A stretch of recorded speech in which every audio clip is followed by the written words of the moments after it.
Welcome to an exciting Hytopia live stream.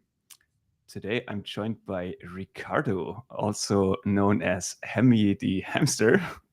And he created a bunch of viral Hytopia games recently. Welcome, brother. Yeah, thank you. Glad to be here.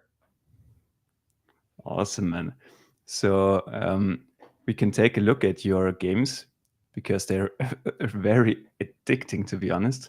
Yeah. So I'll join the route game here. Yeah, sure. Apparently they're addictive. It's pretty awesome to see. For sure, yeah. Yeah. And yeah, it's crazy what's already possible on Hytopia. And you focused, so I'm built my games previously with the player model, and you released a card game where you have other physics with the cards. And this route game doesn't have any regular player model at all. So No. This is I think it's sort of I think it's I'm not sure, but at least the first game without any models. There are zero models in this whole game. It's just a block entity, that's it. Completely crazy. So when I go to the daily puzzle here, let's try to finish. Okay, fucked up this one already. Yeah, cool. And we can check the leaderboard after that as well. It's very cool to compare with others. Definitely awesome. The leaderboard on this one is not fair already because I just updated this game because apparently there was an issue in the daily puzzle that were only rendering like blocks. So you had like squares, just a square grid. So you can go fast, but it wasn't really a puzzle. It was only about speed. And now actually, well, you have to look a little bit closer to see what the pattern will be. How I intended it to be, but something broke, so I had to fix it. So there are some players on the current day that let's just ignore those because they had like the old version of the puzzle of today. Yeah, how do you come up with these crazy ideas? Because it's not really natural to.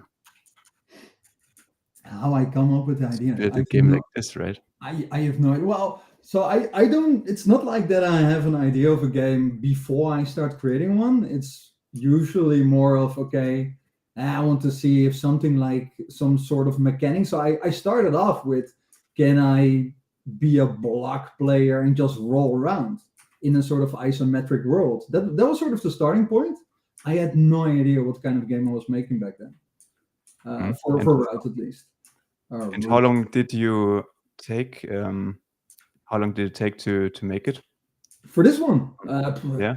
So I started, what was it? Like the first concept that took me like an hour, sort of. It was 1 or 2 months ago, something in between while creating Cardland.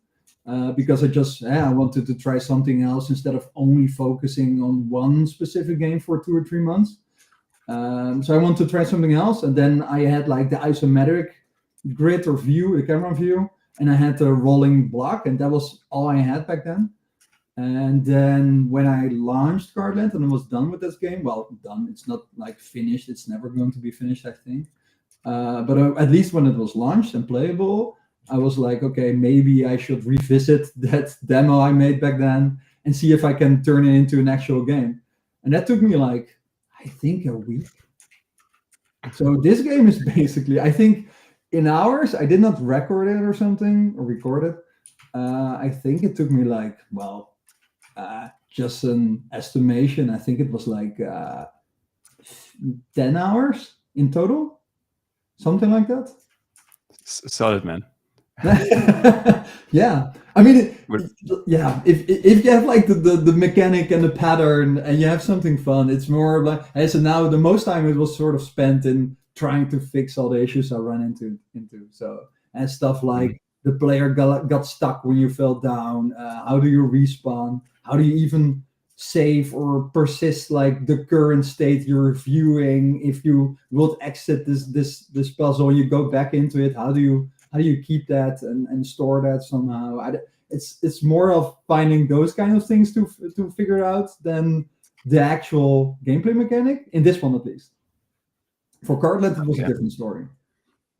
And which tools did you use to build them? So I know you use Cursor and also the Google IDE a lot, this new anti-gravity. And I checked this one out as well the last couple of days, and it's pretty powerful with the Gemini free integration. Yeah. So building games on Hytopia with those new models is very good doable at the moment, I think. Yeah, so I mainly use Cursor, and then mostly with the GPT 5.1 model because that's the cheapest and also one of the Oh, really? best at that price. It's slower, but I don't mind waiting because if it's doing its job, I'm usually so how I usually start. By the way, is I think of some mechanic, I know what I want, sort of. I see it in my, I sort of envision it. I write it down, and I write it down in steps to see. Okay, we have to first find out how to make a player rollable, how to control it, whatever, and I have some steps. Then I give that list to the to GPT 5.1, for example, in Cursor, and I just let him do his thing. Then I play test it like every now and then to see how it feels like until I'm satisfied with it. And then later on, when it all sort of comes together, I usually go to I use the Codex plugin within Cursor by OpenAI as well to sort of.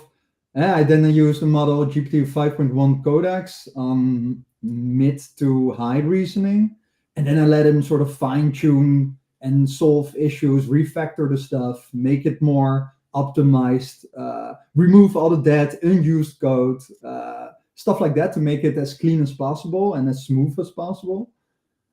And that's sort of how I usually do it. And then when Google came out with Gemini 3 Pro with our own IDE, so anti-gravity, I started using that while I can because it's sort of you can't even pay for it now. There's not even Yeah, a it's free. yeah, It's insane.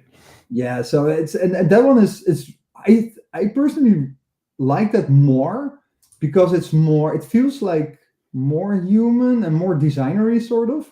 So more of a I don't know something. Usually when I do something in Gemini now, if it's not a game, for example, just an interface or a UI component in a game, it always sort of nails the thing that I had in my mind. So I describe it, and then it one shots it visually, usually. And I'm like, okay, Gemini 3 Pro is definitely more in the design space, and I'm a designer myself, so that's sort of a real good match. And also, I noticed that also when I would give it screenshots or something I drew or whatever, or a screenshot of a similar game or some other UI I like, it's with the Nano Banana thing implemented in Intergravity, you see that it's I don't know, it sees better. It can tell what you want, sort of based on the image as well. And also when it does something like coding wise, it sort of creates a task list, and then multiple agents are working on multiple files at the same time, but that doesn't happen in Cursor. And that's sort of sequentially, it does one file after the other. But Google Anti-Gravity sort of, you see multiple files being edited at once, and that's pretty awesome. But yeah, I'm switching a lot between those two as well right now. With the ChatGPT 5.1, that was interesting because I didn't really touch Codex that much yet. Oh, yeah, Codex is awesome. And by the way, the main reason is because in Cursor, then I personally like that. And you have on the right side, you have your Cursor agent, and then I set that one to 5.1, 5.1 GPT. And then the left side, you get like the plugin with the other chat of OpenAI, so you can do both in the same view, and they can work together, sort of ish. If you try to think about, okay, this one can work on that task on that file, and the other one can work on another task in another file, so it goes a little bit faster. I also saw a workflow where someone recommended using the plan mode here in Cursor and using a frontier model there for planning out all the stuff. Yeah. Create viral Hytopia game. Okay, and then I've never done that, but sure. that's not too specific. And then you let the frontier model run, and then for the execution you switch over to the cheaper composer model, which executes pretty well. Hmm. It was a recommendation from them, but you prefer using other models. Okay. Yeah, well, But I think the plan mode in general is pretty useful because there are also some follow-up questions as well, where Cursor tries to understand you better what you want to create. I've never used that because I usually sort of, I don't know, because the plan that I have in my head when I create a game, at least, the first thing I want to nail is sort of the movement and the control of your main character or device or vehicle or whatever. And if that feels good, then I just build around it. So I always, at least so far, I always start with the core mechanic, and then see, okay, what can I do with that mechanic to create something fun out of it.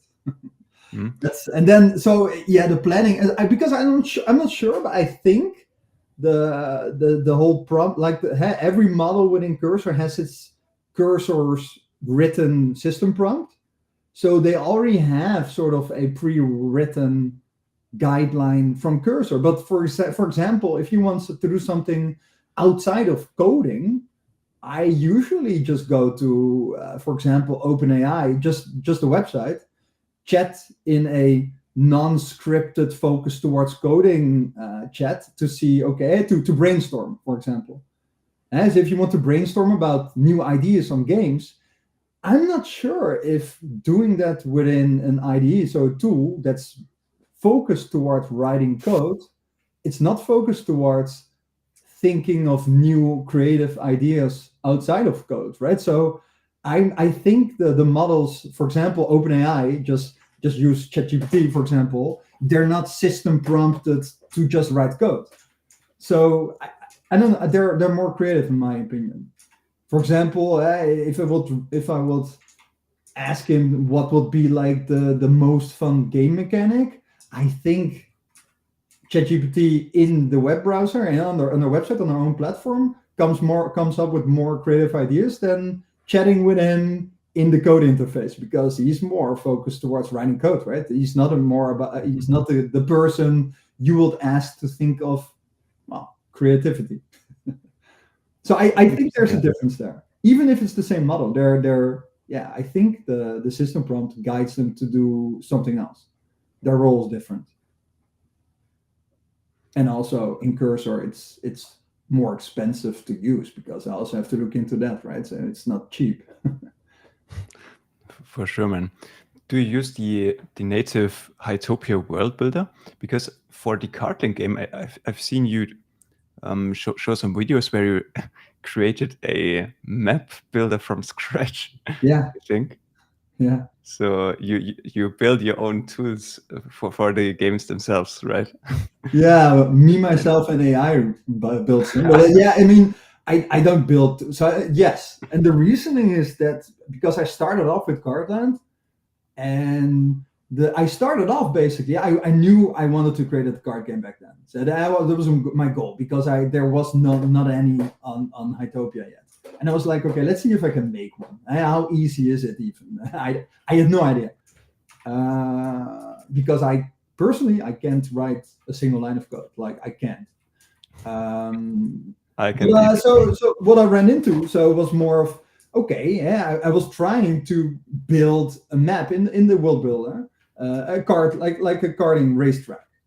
And I, block by block, sort of managed to create a single, just a simple loop or whatever, just a circle. And then I was like, okay, sure. Well, it looks sort of ish like a track, to start off something. But now what? How can I even make sure that, for example, if you would have two cards on that circle track that I drew on the world builder, how do they know which position they're in and how long the track is? So how do they know that is the track? I mean, they're different blocks, but there's no like spline, how it's called, right? There's nothing there. It's just blocks. So I had no idea how to do that. And then I was brainstorming with OpenAI back then, like at the LM, to say, okay, technically, how does that even work? How would you do that? And then we're like, yeah, well, technically you will have a spline.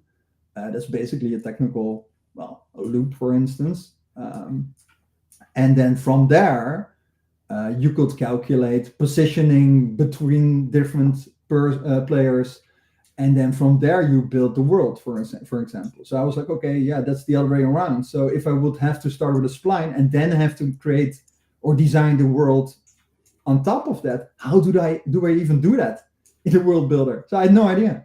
Mm. And then I sort of started off with, well, why don't I even vibe code a map builder? Well, I actually started off downloading or forking the world builder of Hytopia and to see if I could implement it in there. But it was pretty, well, big, and there was a lot of code already in there. So I was like, okay, maybe I have to start from scratch and to see if I can draw a simple track, like just with my I have a drawing tablet over here, and then see if I can transform that into a blocky representation of that 2D spline I drew, and that worked. And then I just kept on enhancing that further and further and further. So now it's pretty awesome, because if I will have to create new tracks, it takes me like, I think 2 minutes per track to create a new one. So that's it's really useful. Yeah. So I have a similar game. It's more like a speedrun game, and I use the world builder because I don't vibe code my own map builder yet. Yeah. But you can just import new maps, which I create with the AI component world builder.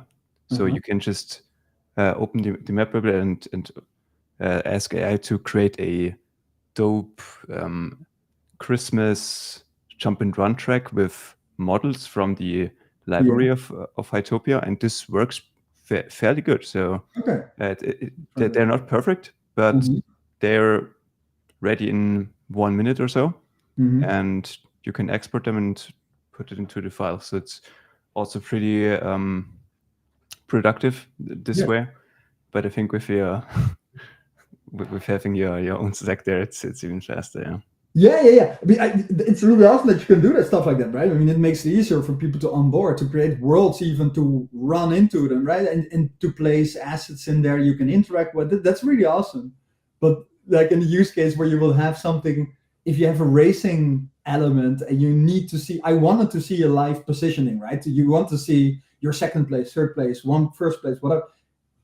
Yeah. I don't have any idea how to. I will even do that while drawing my own blocky worlds by hand. So I had no idea. So I stopped that. That took more time than just vibe coding the two to create and do the thing that I wanted it to do, because that doesn't only export the file with the map in it, but also like the racing lines for the NPCs, and also the all the sort of dynamically placed elements on top. So it also exports all the positionings of all the stuff that it needs to place dynamically, for example, the coins, the ramps, and other stuff. So I can keep on enhancing later on as well.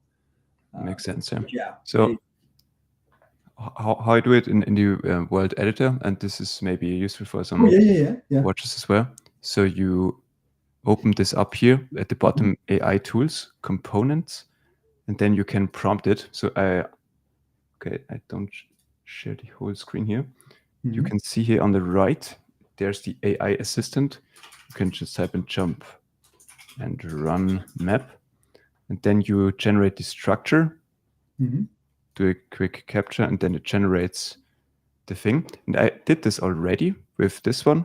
And yeah, I mean, it's not perfect, but it's a spiral course. So here at the bottom, I did set the start point of my map, and here a finish line. And then I just export it here, export map, creates a zip file, and you can unpack it into your game folder pretty fast. So not too bad.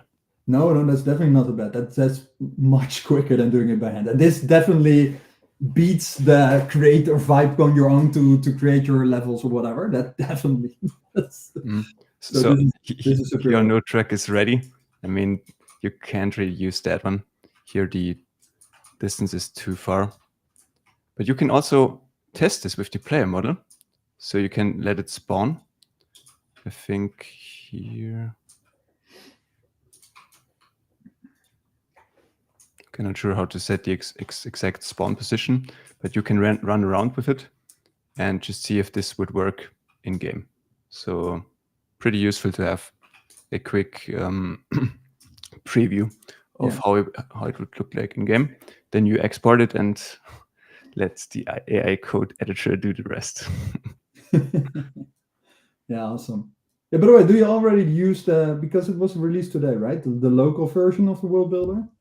Yeah, exactly. But this is still in the browser, so I haven't Yeah, yeah, downloaded the one yet, but should definitely be better, because when I had bigger maps in the browser, they didn't really load. So I think this will unlock some bigger builds for sure.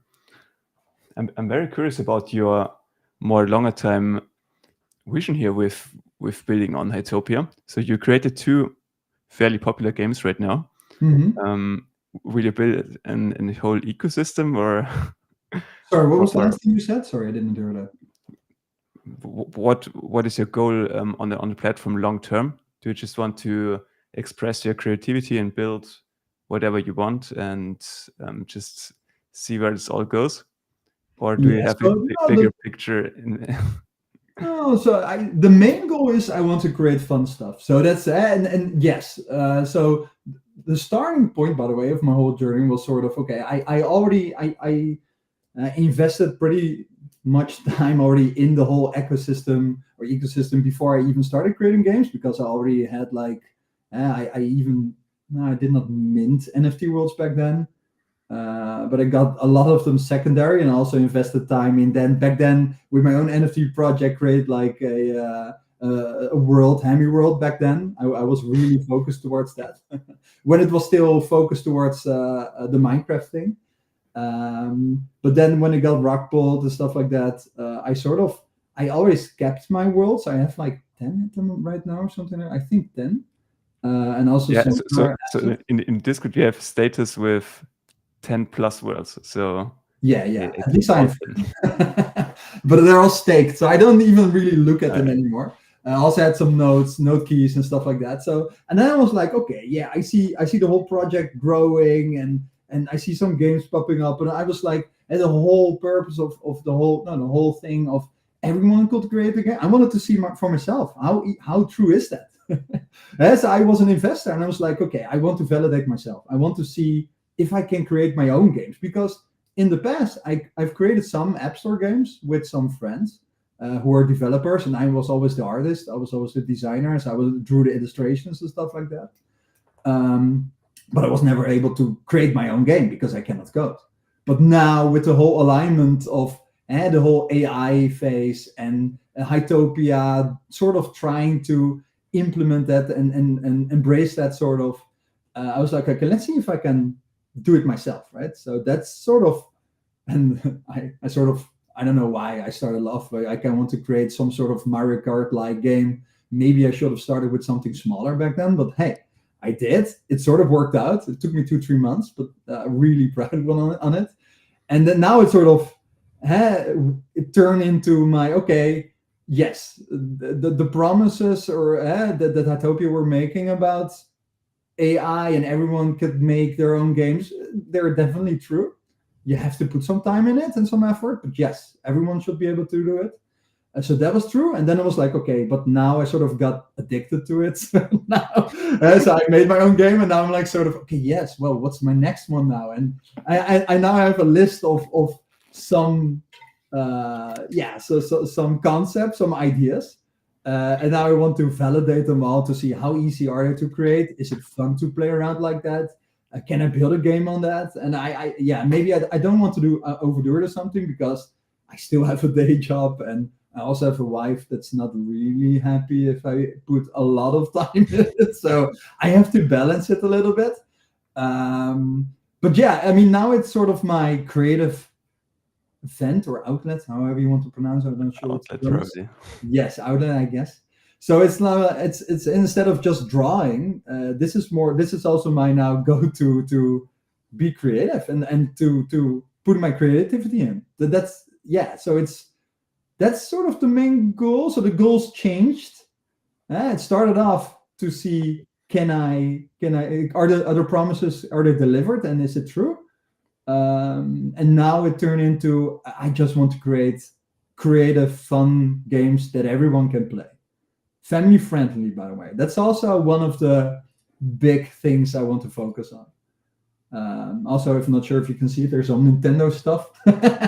I'm a big Yeah, Nintendo fan, so yeah, that's sort of the vibe I'm going with, because that's what I like nice man. as well. So you came as an investor, Yeah. and yeah, but honestly, yeah, I came definitely for the same reasons as well. Hmm. But it's definitely exciting to be more a creator Yeah, and it's awesome. yeah, just build stuff. And as you said, as a creativity outlet, and then Yes. you launch the game. You have some anxiety. War, how will the community like it? Will players actually enjoy it? And then you see the players grinding the game stuff. It's really rewarding, to be honest. Yes. And Yeah. I totally agree. As for example, if you have, yeah, stuff like, okay, you see people spawning in your own game. That's already a yeah, adrenaline sort of rush thing, right? It's pretty awesome to see, and that actual real people are playing the stuff that you've built and created. That's a lot of fun. And then yes, then the how do you say that, the difficult part is, okay, how do you keep them entertained, and how do you do that for a longer time, how do they not get bored? And that's the challenge, and that's really, I think it's a fun challenge to see how do you do that, and what's the thing to, yeah, to add to on the platform in your games, to make it, well, at least what I'm trying to make it a little bit different but fun. Yeah, and it's really awesome. do you also already plan about monetizing the games? Well, So yes, eh, definitely, definitely. But I don't want to have some sort of paywall thing, because I really hate that myself. I really hate if you want to play the pay to win kind of stuff. I don't want that. So I'm really still at the moment struggling to see how would I do that. But then again, I'm also sort of a little bit waiting to see what will be available to us as creators from the Hytopia team that we could implement, because I have no idea currently what's the first phase, right? I think it's cosmetics, but then again, and then how could you implement that, and how can you use that? But yes, once it's all available and connected, and we can do stuff with it, I'm definitely going to do stuff with it. Yes. you could sell some dope block skins here, for example. Maybe some Yes, they're all free right now. diamonds, diamond skin. I would buy this for 1,000 Hybucks probably. A diamond.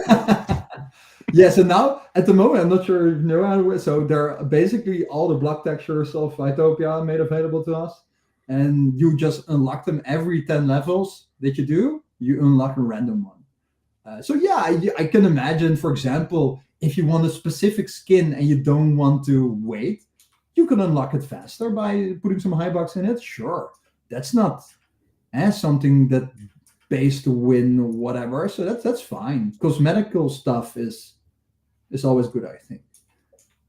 Yeah, and also some microtransaction. I'm not sure if they will release it in the very first rollout, but yeah, just for example, if you fall down here, you just click revive for 3 Hybucks. Yeah, you can do And that. you respawn where you have fallen off or something like that. Yeah. Or go back in time, maybe. Yeah, I was always thinking about that. For example, two things I wanted to add. I'm not sure how and when yet, but for example, you could go back in time. You can scroll back, sort of, to go back to where you made a mistake instead of doing it all over again. Uh, or the other one would be, for example, that I find pretty difficult right now. For example, if you have a larger level, you could zoom out, sort of, or see the level from top, or a minimap of it, so you know the path of the blocks that are out of your viewport at the moment. I have to think about stuff like that. I'm not sure if I want stuff like that behind microtransactions. Maybe, but yeah, I trying to, if it's all made available, I need to find a balance that allows everyone to do everything in the game, and the people that want to, yeah, pay for stuff to speed things up, for example, sure. Not sure how yet. Mm. Hey man, when I raise some opponents in your Cardland game, I see that I'm very I'm completely behind after a few seconds. Is there a secret tactic how to start with a speed boost or something? Yeah. There are hacks. But I think because what I also see, because you never drift. I saw that in some of your videos. Did you ever? Do you know how to drift? So with the backwards as well. No, with the space bar. So you can jump with space, right? But if you and if you let go, you go faster. What the heck? Yes. If your jump is your drift, and you can build up your drift meter, and then the bigger it is, the faster you get a speed boost from. And you can do that in all cores. What the fuck? Yes, that's one of the things. And you can actually, some people found out, you can also do that from the start. So during the countdown, you can basically build up your drift meter, and you can launch faster. Crazy. That was sort of, and by the way, that's the first thing, because in Mario Kart, for example, you have to time your gas button based on the countdown, and if you start from 2, you get a speed boost. I didn't want to copy that. I actually did not even want something like that at the beginning, but I apparently forgot about the. I froze all the players, but I forgot about the speed meter, the drift meter from the countdown. So people found out you could do that while frozen. And I left that in there. It's now a game mechanic. It's an intentional thing now, because it wasn't, but it's now it now is. It's a feature, not a bug. It's a feature now. Yes, definitely. I embrace that. Okay, so then I'll have to explore my best strategy here. Yeah. So if you know how to drift and do speed boost, it definitely makes you faster. And by the way, also there's one card that has better speed. It's the blue one. I'm not sure. I think I got this one already. So here in the shop, here cards at the top. Here we have it. These are the ones you can still buy, and I also see a buy yeah. there. But if you go to if you go to the player menu, still have to change that as well. Card. Yes, the blue one is faster. So this is the regular one, right? Standard. And speed, so yeah, we have one. Yes, all more. And it is faster. It is. It's like a tiny bit. Yeah, definitely a great game. Here, Hytopia. And you'd like to do the lobby stuff, right? So you do the same with the other game as well. So I'm more bullish on just getting players jump right into the action somehow. But the lobby seems to work for sure. No, yeah. So for the racing game, I mean, it doesn't make sense to throw you instantly in a race. So you want everyone to be ready, and I also wanted one of the things that I wanted to have in Carded, for example, is to have a single player experience, because most games at the beginning were only multiplayer, sort of, or at least focused towards that. So I wanted to create something that you could play even without players, because to be honest, when I started Cardland like 3 months ago, there were not a lot of players back then. But now it's increasing exponentially every month or day even. But back then I was like, I have to create something that you can play without other players online to start off with. So I focus towards, then you have to start a race, and then NPCs have to spawn, and you have to time that and stuff. So I needed a lobby to put you in there while you select the thing you wanted to do. So that was intentional. And for routes, so I wanted to have like the dynamically generated level system, and I had no idea how to do that from the start. So I needed some sort of instancing, so different worlds for that. So I also, well, automatically had a lobby, but I want to add more multiplayer stuff in the lobby. So I also added like recently that you can roll around in that environment and Yeah, I've seen that watch below it. the mini PvP. Yeah, sort of. Yes. So I'm trying to add some sort of while people are waiting and spawning, you can actually play around instead of waiting. So I want to make it a little bit more fun. So it's sort of becoming now its own separate mini game while you can select the mode you want to play in single player. But there will be multiplayer later on. Mm. When you press break in Cartland, you stop instantly. Yes, that's wild. yeah. Not sure if I want to keep it in there yet. The whole reasoning, by the way, behind it was because I was trying to find out a way to make this playable for mobile players. It's still not perfect yet, but I found out that. So yeah, I have the steering now, but like braking and reversing needed to be like instant to make it playable-ish in some way. So it's still in there. I'm not sure if I need to enhance that or change it. So it's not the most important thing to fix, to be honest. But mobile playability is definitely important. Yes, definitely. Yes. 98% of players are currently on mobile, which is That's a big chunk. That's a big chunk. Yes. So that's why I started Route also as a mobile first experience, and then I also sure it's also playable on big screens. But Cardland started off as a big screen controller, more like, because you need a lot of buttons at the same time to be the best, sort of. But now it's definitely I've changed the control scheme on mobile, and also I've made quite some performance enhancements on there, also by the team as well, like a lot. And now it's definitely playable. Yeah, and in a good way on mobile phones as well. Not perfect, but it will never be perfect. So you're capturing the most of the player base, which is skyrocketing in the last months. So we can see, I think this graph describes it very well. So you said before there was not much traffic on the platform. No. But here in mid-October, this is a god candle from 4,000 up to 62 daily active users in 2 weeks.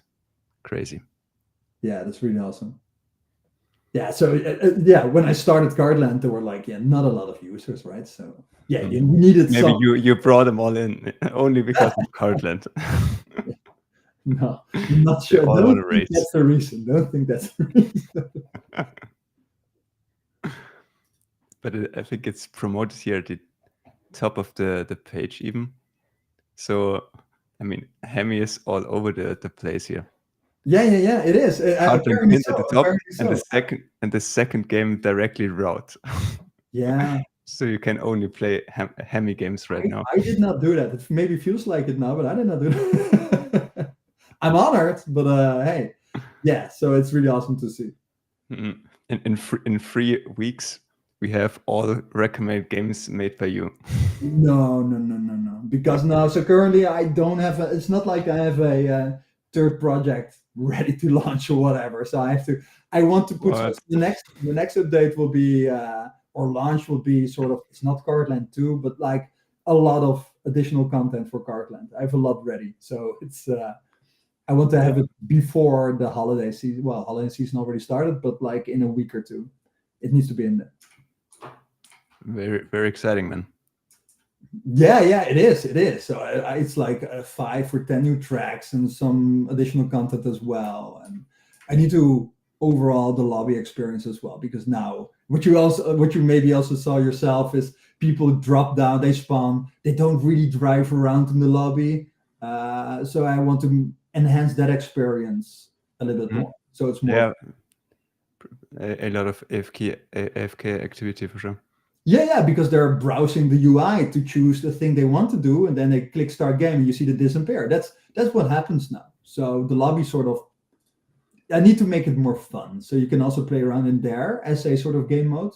I have an idea, so working on that. Hemi has an idea. Yeah, The whole annoying part about this is that I have more ideas than I have time to build upon. You just have to note it all down that you can revisit them. It's all written down. Yes, definitely. Do you use digital note taking or by hand? Digital. I'm not a paper guy because if I would write it down on paper, I will never be able to read it again. My handwriting is like unreadable by myself, so that's not really. Yeah, I lost my handwriting. It's no, so I do it digital, definitely. Makes sense. Okay, so 7-day leaderboard, Cardland 2x compared to the next popular game, 40,000 plays. Is this up to date, by the way? I haven't looked at it. I'm not. No, It could be a bit outdated because your new game isn't even included here. So maybe this is a week old or so. I don't know. No, that's weird because the total plays sort of aligns, I think, right, with actual data. It could be that the site builder just did the setup and didn't include the new games.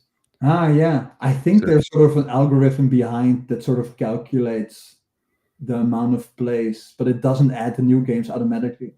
Yeah, I think that's the case.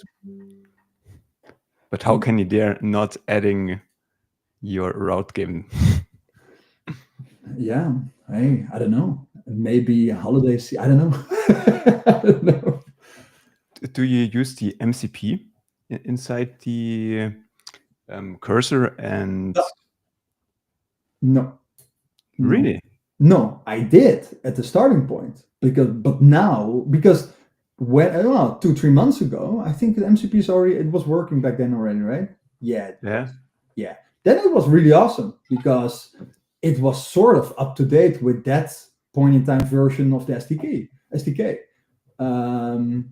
But now its knowledge is not as updated as you would like it to be, and also the model behind it is not. I think it's an older model as well still. So it was useful, but now if it comes up with with output, it doesn't align with how the whole game engine currently works and functions. So it misses a lot of functionality. So I prefer to open, for example, if I want to do something with persistence, for instance, I go to the documentation website, and then I open up the correct GitHub page with all the actual up-to-date information, and I copy that and throw that into Cursor, for example. That's how I do it. Because he doesn't. Interesting, yeah. Because I use it most of the time, but you get a lot of errors because the anchors are now somehow changed and stuff. So most of the time I don't use it, but I just say, maybe ask the MCP if this kind of makes sense, and implement if it's right for sure. But I know the team is definitely working on a new one, and I think this will be very helpful for vibe coders like us to print games faster.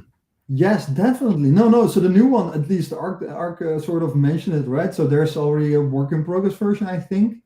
That sort of his brain is filled with the up-to-date GitHub information and all the documentation in there, and that's promising. That sounds promising, and I definitely think that would work much better. Because what you could also do, for instance, I've tried that as well while doing Cardland, is download the whole Hytopia SDK GitHub repo, and then only keep like the documentation folder and throw that in your project and use that. That also works. Okay. That's also works. But yeah, it's not the fastest, but it sort of works. I've also seen you do a experiment recently on X. Maybe I can screenshot this. Yeah, it could be there. I did some. Which one? Oh, that one. Yeah. You do experiments a lot, yeah. Yes. So here you want to fix the issue that the players are spread across multiple servers globally. Yeah. But here you can interact with them somehow directly, right? Indirectly.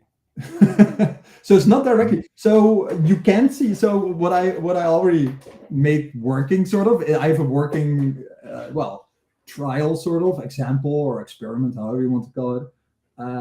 That actually what it does is sort of it writes down every changed block in the world to persistence, to the global persistence, and it loads that back in like as fast as possible globally as well. So that sort of connects every instance and every region, everything together. And it works. There's a delay, but it works. Yeah. So you definitely can't use it for PvP or stuff like that. No. The delay would be way too high. But for building stuff and collaborating with players worldwide, this would be very useful. Yeah. Yeah. So, for example, I was thinking. So I started off with, okay, this is one of the things. I wanted to see, can we even do that? And now that it sort of works, now I'm like, okay, what can you build upon that's fun, but that works around the delay and stuff like that. So there are some issues, but maybe you can change that issue into a feature that you can build a game upon. So, for instance, if you have like parallel universes that try to sync each other up, like with a delay, and you build your own stuff, but someone else is building something else in the same spot, and it sort of blends together in some sort of weird. There are things you can imagine to do so with. Yeah, I don't know. I'm sort of into that loop. What can you do with the issues that I find out and mechanics that I try to create? Can you do something fun with it? I don't have a game like a complete game already envisioned or something, but it's really fun to just see what you can do with it. What's even possible. Mm-hmm. And I see you cloned the High Grounds game for that, right? Yes, yeah, because I did not want to. Why even start like building my own FPS game in Hytopia if there's already an example I can start from? Because I just wanted to see if I can make it sort of persistent across globally, all the global instances and worlds that are available. Yeah, I don't have to create like something from scratch then. So this super speeded that, right? It took me like to create this. Well, I didn't write a single line of code, of course, but it was, I think it was like 10 or 20 minutes, and then it was working. Mm. Yeah. I used those examples recently as well. So you can access this on the dev.hytopia page, and you just type in your PowerShell or whatever, Hytopia in it, and then the template of all those games. And on the GitHub page, where I go right now, you can see all the examples. And okay, we are already here. So you could just clone the whole Frontiers game, for example. Where have we High Grounds, for example, or Frontiers RPG game. You can just copy paste this basically and build from there. So this is very useful, I think, for new devs entering the platform, that they can just spin up the server and get a feel of what it looks like, and then just iterate from there. So definitely very cool. Yeah. But as an example, by the way, when I started Cardland, can you guess which example I started from? Because Cardland is not built like from scratch. It started as an example from one of the examples. Yeah. I'll say hole in the wall. No, the Frontiers one. Really? Yeah. That's sort of actually Cardland is sort of the enhancement of Frontiers. So, yeah, and why? Because I wanted to know how we did like and how can you switch players from using portals to a different world and spawn them back and forth. And I don't know, so stuff like that. I wanted to see how it was done by one of the founders of this whole project, right? To see, okay, if that's working, that's probably the best way to do it. And I started from there, and he used all those like core pieces to build upon. So yeah, very interesting. Yeah, remixing stuff is definitely the future in general. So when you look at viral Roblox games, the most obviously the next shiny thing is always a iteration from or a mix up of two new games, older games. So for example, there was a trend going with steal a brain rot Mhm. and grow a garden, and then someone built plants versus brain rots, and this went viral and stuff. So remixing all kinds of stuff is very very much the way to go, I think.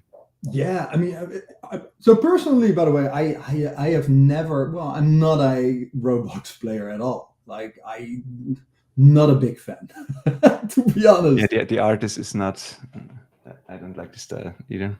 No. So it's not my thing, right? So everyone has their own taste and in games and stuff like that. So I'm more in the more, yeah, the other, like I have Nintendo Switch and I play upon that like often. And even there, if you look at all the games, I mean, a lot of games are also, right, looking towards different big brands or franchises to see how can they copy that somehow without feeling or looking copied, and to see how they can change and mix it up to create their own game of it, right? And then eventually it will turn into something completely different. I mean, currently there's not a lot of games that are like completely unique and like, yeah, everything. Well, most of it has already been done, right? Sort of. And now it's more like, okay, how can you combine franchises? How can you do twists? How can you, I don't know, a lot of core mechanics are already there. So I think it's definitely a great start as a newcomer, for especially to start with something that's already been done and it works, and then see how you can change it into something different that feels a little bit fresh and unique, right? I think that's definitely the way to go, especially here, because yeah, it saves you a lot of writing code, especially because especially if you don't even know how to write code. Yeah, Helps for sure. And here we can see the portal you use in your Cartland game as well, or at least a very similar one. it's the same. It's the same. Yeah. But I think it looks very much like the Minecraft Ender Nether portal. The Nether portal, yes, I know them. Yeah, and I think it's very intuitive because when you enter this, you switch the world basically. Yeah, I think Minecraft players will get this instantly for sure. Sure.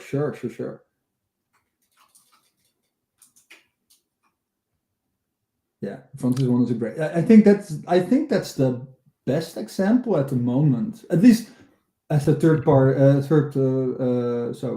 person view game, right? Because it has, like, I think all the core features and everything that's sort of possible within Hytopia. I think it's already almost all of it is in this game. So, but I think they recently built a lot on high grounds as well. Yes. So they implemented some bots, I think, because I cloned this actually and spin it up, and I saw that when you join in single player, you have 3 bots attacking you instantly. Oh yeah, the soldiers. Yeah, I noticed that. Yes, true. And yeah, I talked with one of the team members recently as well, and then he told me, when I want the mobile UI working, for example, I should also reference maybe the high grounds game, not only the Frontiers game. So I think that those are the 2 best examples to build upon. Yeah, but by the way, so tip. So if for example the front, I noticed that the high grounds one, it has, like, I think if I remember correctly, just one HTML file and not like the separate components. It's just one single HTML file, also in the repo, right? Correct me if I'm wrong. I have no idea. In Frontiers, they've done it how I also did it in Cardland. You have like a single HTML file per component, and then you have a piece of JavaScript that bundles them together into the big one that you need for Hytopia. And that's a lot faster and intuitive to build upon. Okay. So if you go to assets and UI, then within high grounds, for instance. High grounds assets. Yeah. And UI, I think it's just a single file in UI. Yeah, index HTML. So that's it, right? It's one big file with everything in it. And that's not, for a large language model, it's not nice to play around with, because it's more like, I noticed that if you want to have a fast AI working your code and understanding everything, you need to make it understandable for a human as well. But no, there's not a lot of humans that read like 5,000 lines of code in one file to understand how that works together. But if you have separated small chunks of, you have an HTML file, for example, your inventory, a file for, so like here. You have, if you go to menus or CUI templates, you have your backpack, your crafting, everything is a small piece. And then it all compiles into that one file that Hytopia needs. But for a human or an AI to understand and write in, this is more convenient and faster and more intuitive. To put it all in one file, you mean? Eventually, we need that. Well, the SDK expects one file, but to write in, like develop in, this is the best way. And then write a piece of code, that's the build.js file, that builds all these HTML files into one single big one. Oh, yeah. That's how I do it as well. That's much easier to work in together with an AI as well. Because then you can say, you can reference, for instance, the backpack.html and say, okay, let's enhance the backpack to make it a little bit bigger, fill 50% of your viewport, make it more visual, yada, yada, yada. And then afterwards, when you're done, use build.js to compile it into the big file, and then it works. I hope the AI stuff and the MCP will get to a state where it don't even have to know that, right? Because you just it just optimizes for that. Yeah, but it's sort of, I think about it because I'm not a developer, but it's like logic, right? So for instance, as a human, is it easier and faster to read 500 lines of code or 6,000? Less. Yes, less is better. Less is better. So what I always try to do now is, okay, if I see any file that's above 1,000 lines of code, that's not optimal because I can't understand. Then an AI also can't read it all because his context is only like 200,000 tokens or characters. So it's too much for him. So he will scan through bits and pieces. But if you have a smaller file with less code in it, he can read the whole file. And then he can make it better. Makes sense, yeah. It's sort of, it's not something that we need to expect to be written down in MCP, right? It's sort of, it's just, I don't know, it just makes sense. And then if you write, it's basically like you write separate pages, and then we paste all those pages together and you get the book. But we don't let the AI write the whole book. No, we let them write all those separate pages and then bundle them together. We have the book, and that's what Hytopia needs for the UI. But that's not something we don't write in the book, right? So that, I don't know. It just, I don't know. I thought about that. that it makes sort of sense, and that's how I do it, and it works. You, I also seen in the Discord that you onboarded a few in real life friends as well to Hytopia. You seem to be very passionate, man. Yes, well, it's because I talk about it on my day job as well. Because in my day job, I'm the design lead of a company, and I have a team of 3 other designers as well. So they know what I'm doing, and now they're also like they also get my I don't know. So I got addicted to it, but they feel my addiction now, and then they wanted to try them themselves, and now they're also playing around with it. So that's really fun to see. Yeah. But I think being creative and also have a feel for good designs and stuff, I think this is folks like those will that the future will reward. I think because developing alone probably is not too important because AI will do it for you most of the stuff. Yeah, but on the other hand, because that's what a whole AI thing, sort of the whole rage started. Well, personally, what I see is, okay, you can, for example, I prompt draw me an amazing illustration of a dragon. Well, that illustration is far better than if I will draw it, right? So it's also creativity-wise, you also see a lot of AI enhancements over there, and like images, icons, logos, artwork. But yes, I mean, personally, because my role is sort of also an art direction kind of thing, I can draw and create those things myself as well. But what I like to do is sort of, I see it in front of me, sort of, and then I work together with different people to sort of envision that idea, sort of, right? So it all comes together, and well, you see it appearing, and you create something with a team. But I sort of see the AI, for example, a tool like Cursor in there. It's also sort of a person I collaborate with. It's not like a tool per se. I sort of work together with how I would work together with a real life developer. Because, yeah, I mean, I don't tell a real life developer, write this whole game, come up with something cool, good luck, and I see you in 10 minutes. That's not how it works. So no, that doesn't work. So how I know, I work in bits and pieces, right? So I do it. Okay, what's the core mechanic? Can we try something like this and that? And then I also prompted like so in Cursor, for instance, and then we just, I don't know. It's more of a collaborative kind of working method that works for me. And yeah, that works. That works. Yeah, it worked fine so far, I think. And let's see where all this stuff goes. Yeah. With creating on Hytopia, I think stuff will get pretty insane. Yeah. Over the next year. Definitely. It's going in a good direction. Looks good. Yeah, man, thank you for your time. This was an awesome conversation. At least I learned a lot. Cool. And yeah, I think we'll see you around in Hytopia and the Discord and everywhere. Not everyone. I'm around. Hey, thank you so much for inviting me.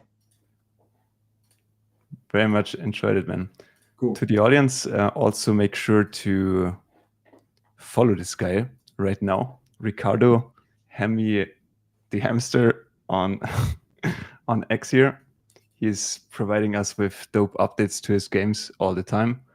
And yeah, he also reposted here the live stream here. Of course. Sick, man. Okay, so follow him, and thank you for watching. And Hemi, thanks again. Yeah, you're welcome. Awesome. Thank you. Have a great rest of the day.